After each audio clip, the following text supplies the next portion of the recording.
দুনিয়ার বুকে সবচাইতে কষ্টকর কাজের মধ্যে একটা হলো কি জানেন? একটা মিথ্যাবাদী বা বিশ্বাসঘাতককে আপনার জীবনে নতুন করে জায়গা দেওয়া বা তাকে নতুন করে বিশ্বাস করা। এটার মতো কষ্টকর আর ভয়ঙ্কর কিছু দুনিয়াতে হতে পারে না। আপনি দেখছেন বা হাতে নাতে ধরছেন একটা মানুষ আপনার সাথে চিট করছে এবং তারপরও আপনি তাকে আবার মাফ করে দিয়ে আপনার জীবনে রাখতে চাইতেছেন। বিশ্বাস করেন, ওই দিন থেকে আপনার জীবনটা আপনি নিজে অনেক কষ্ট করে কাটাইতেছেন। বিকজ প্রতিনিয়ত আপনার ব্রেনের মধ্যে ওগুলো চলতে থাকবে। আপনি চাইলেও ওই জিনিসগুলো সহজে ভুলতে পারবেন না, একটু সময় লাগবে। এবং অপোজিট যে ব্যক্তিটা আপনার সাথে চিট করছে তাকেও আবার নিজের অনেস্টি প্রমাণ করার জন্য একটু সময় দিতে হবে বা সেও ওই সিস্টেমে কাজ করতে হবে। যেমন আজকের এই গল্পটা আমি বলতেছি, ছেলেটার সাথে মেয়েটার 7 বছরের রিলেশনশিপ। ছেলেটা যখন বাইরের দেশে থাকতো তখন মেয়েটার সাথে পরিচয় এবং অনেক ভালো একটা সময় তারা কাটায়। দেন একটা সময় ছেলেটা বাড়িতে আসে, বাড়িতে আসার পরে মোটামুটি এটা পারিবারিকভাবে বিষয়টা জানতো, যেহেতু 7 বছরের রিলেশনশিপ, বুঝতে পারতেছেন। তো ছেলেটা একদিন মেয়েটাকে নিয়ে মেলার মধ্যে ঘুরতে গেছিলো। ওইখানে মেয়েটার একটা পুরনো বন্ধুর সাথে পরিচয় এবং ওই বন্ধুর সাথে এখানে কথাবার্তা হওয়ার পরে দেন পরিচয় হওয়ার পরে জানতে পারে যে ওই বন্ধুটা একজন সেনাবাহিনীতে চাকরি করে এবং সে বিবাহিত। পরে যাক ওইখানে বিষয়টা স্টপ হয়ে গেছিলো। দেন পরে দেখতেছে যে এই ছেলেটা মেয়েটা ওই ছেলেটার সাথে, সেনাবাহিনী সেই ছেলেটার সাথে আলাপ করতেছে, বিভিন্ন টাইপের কথাবার্তা বলতেছে। আর নিজের বয়ফ্রেন্ডকে কি বলতো যে সে সেনাবাহিনীর ওয়াইফের সাথে মেয়েটার নাকি অনেক ভালো একটা সম্পর্ক হয়ে গেছে, এই জন্য তারা কথাবার্তা বলতো। এবং এমনটা হয়েছে যে তারা একসাথে গিয়ে দেখা সাক্ষাৎও করছে। বুঝতে পারতেছেন, নিজের বয়ফ্রেন্ডকে রেখে সে ডিফেন্সে চাকরি করা ছেলেটার সাথে দেখাও করছে বা তার সাথে ওইরকম সম্পর্ক হয়ে গেছে, ওই ছেলের বাড়িতেও গেছে। তো বুঝতে পারতেছেন কোন পর্যায়টা চলে গেছে। দেন যখন বয়ফ্রেন্ড এটা হাতে নাতে ধরছে যে এমনটা করছে, তখন মেয়েটাও স্বীকার করে ফেলছে। স্বীকার করার পরে মেয়েটা বললো যে আমি ভুল করছি, আমার দ্বারা এটা করাটা উচিত হয় না। দেন অ্যাকসেপ্ট যেটা যেটা বলার সেটা বললো এবং ছেলেটা মেয়েটাকে দুধ দিয়ে গোসল করাইছে। গোসল করা বলছে যে ঠিক আছে, আমি তোরা এবারের জন্য মাফ করে দিছি, আমি তোরা চাই এই জন্য মাফ করে দিছি। দেন মোটামুটি আবার 6-7 মাস সম্পর্কটা ভালো চলতেছিল। এই যে জিনিসটা ধরা পড়ছে, এটা ধরা পড়ার পিছনের রিজনটা কি জানেন? একটা ছেলে বুঝতে পারে যে তার লয়াল গার্লফ্রেন্ডটা যখন বিভিন্নভাবে পরিবর্তন হতে থাকে তখন ছেলেরা নোটিস করে বিষয়গুলো, এবং নোটিস করার থেকে সন্দেহ তৈরি হয় এবং ওই সন্দেহ থেকে যখন সন্দেহটা সত্যি হয়ে যায়, এটা ছেলেদের হয়। তাদেরকে আপনি ট্রুলি ভালোবাসবেন, ওই জিনিসটা দেখবেন আপনার ভিতরে কাজ করবে অটোমেটিক। হারানোর ভয় থেকে বলতে পারেন বা তাকে ভালোবাসেন ওইটা থেকে বলতে পারেন, এই জিনিসটা কাজ করে।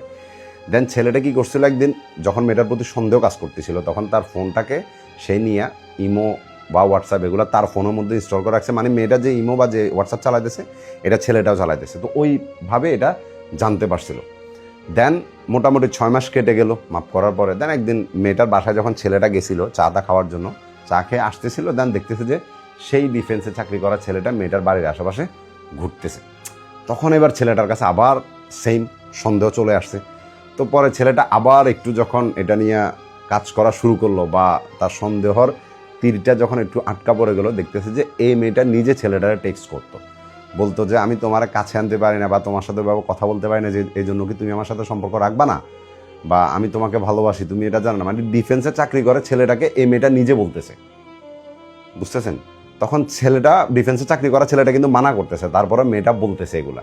দেন পরে আবার ছেলেটা সব কিছু দেখালো, দেখানোর পরে বলতেছে যে আসলে তোর সাথে আমার সম্পর্ক রাখাটা উচিত না, মানুষ ভুল একবার করে, দ্বিতীয়বারটার ভুল হয় না, ওটা জেনে শুনে করা হয়। দেন পরে মেয়েটার কান্নাকাটি, সে বলতেছে যে ঠিক আছে আমি পথভ্রষ্ট হয়ে গেছিলাম, আমি ভুল করে ফেলছি। তো অনেক কান্নাকারি করতেছে বা ছেলেটাকে বারবার কল দিতেছে, ছেলেটাকে বারবার বুঝাইতেছে যে সে এমনটা জীবনে কখনো করবে না, যাতে তারা সম্পর্কটা রাখে এবং ব্রেকআপ না করে। এখন ছেলেটা আমাকে প্রশ্ন করতেছে যে ভাই আমি আসলে বুঝতেছি না যে ও কি সত্যিই আমারে ভালোবেসে আমার কাছে আসতে চাইতেছে, নাকি আমার প্রতি ওর কোনো ভয় কাজ করতেছে যে আমি এই বিষয়গুলো মানুষরা জানাই দেবো, এই জন্য আমার সাথে সম্পর্ক রাখতে চাইতেছে। এইটা আমি বুঝতেছি না। বিকজ ভুল তো আগে একবার করছে, আমি মাফ করে দিছি, দেন সেকেন্ড টাইমও সেম জিনিস যখন হয়, এটাকে আপনি ভুল বলবেন বা কী বলবেন আমি বুঝতেছি না। ব্রাদার, এটা আসলে অনেক ক্রিটিক্যাল একটা সিচুয়েশন। বা এই জিনিসটা নিয়ে যে আমি তোমারে ওরকম বড় বড় কোনো কিছু বলবো, বিষয়টা এমনটা না। এই জিনিসটা হলো ও প্রথমবার যে ভুলটা করছে ওটা ভুল ছিল না। ভুল কখনো এমন হয় না যে আপনি যে একজনের সাথে শুয়ে গেছেন, এমন ভুল কখনো না। ভুল ওইটা হয় কথাবার্তা বলতেছেন, হ্যাঁ, হাই হ্যালো সম্পর্ক, এটা ভুল হয়। ভুল এটা না যে আপনি তার সাথে খাটের মধ্যে চলে গেছেন, বুঝতেছেন?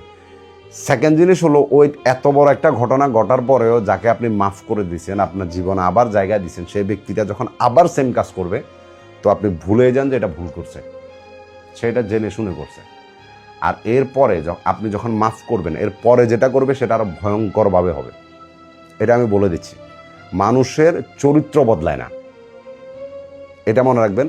আপনার চরিত্র বদলাবে না, অভ্যাস বদলাবে।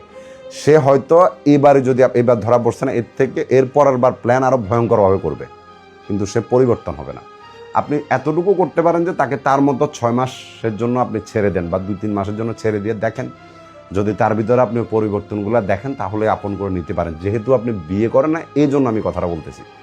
যদি বিয়ে করতেন তাহলে বিষয়টা অন্যরকম হতো, বা সাজেশন অন্যরকম হতো। যেহেতু আপনি এখনও বিয়ে করেন নাই, আর ভুল তার নিজের ছিল, তো তাকে আপনি তার মতো মিনিমাম 6 মাসের জন্য বা 2-3 মাসের জন্য ছেড়ে দেন। তো দেখেন এই 2-3 মাসের জন্য যদি তার ভিতরে ওই রকম পরিবর্তন আপনি দেখেন বা কোনো কিছু বুঝতে পারেন, তাহলে আপনি সময় নিয়ে এবার আপনার সিদ্ধান্ত আপনি নিতে পারবেন। কিন্তু এখন ইমিডিয়েটলিভাবে তাকে মাফ করাটা কখনো উচিত হবে না। না হলে পরে আপনার জীবনেই আপনি আরও অনেক কিছু সহ্য করতে হবে। কেন জানেন? এই জিনিসটার মতো কষ্টকর দুনিয়াতে আর কিছু নেই। এটা আপনার ব্রেনের ভিতরে বলেন, আপনার মেন্টালিভাবে বলেন, সর্বক্ষণ আপনাকে করে যাবে। কিন্তু যদি আপনি তার সাথে কথা বলা টোটালি বন্ধ করে দেন না, দেখবেন আপনার মাইন্ডে থেকে এগুলো চলে গেছে, আরে যাক, তার লাইফে এসে যেটা মন চাইটা করুক, আমার কি। কিন্তু যদি আপনি তার সাথে অ্যাটাচমেন্টে থাকেন বা কথাবার্তা বলা কন্টিনিউ রাখেন, তখন আপনার ভিতরে এগুলো কাজ করবেই। আপনি চাইলে এগুলো বলতে পারবেন না।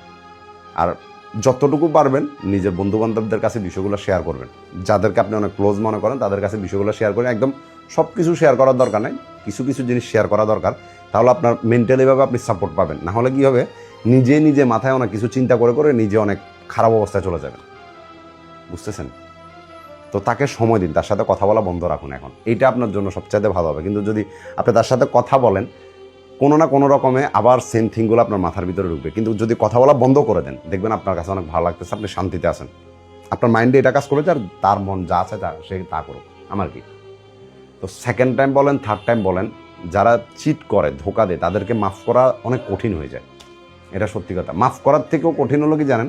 তাদেরকে নতুন করে আবার জীবনে জায়গা দেওয়া। এটা অনেক কষ্টকর। আপনার জন্য আমার সাজেশন এতটুকু। ভালো থাকবেন।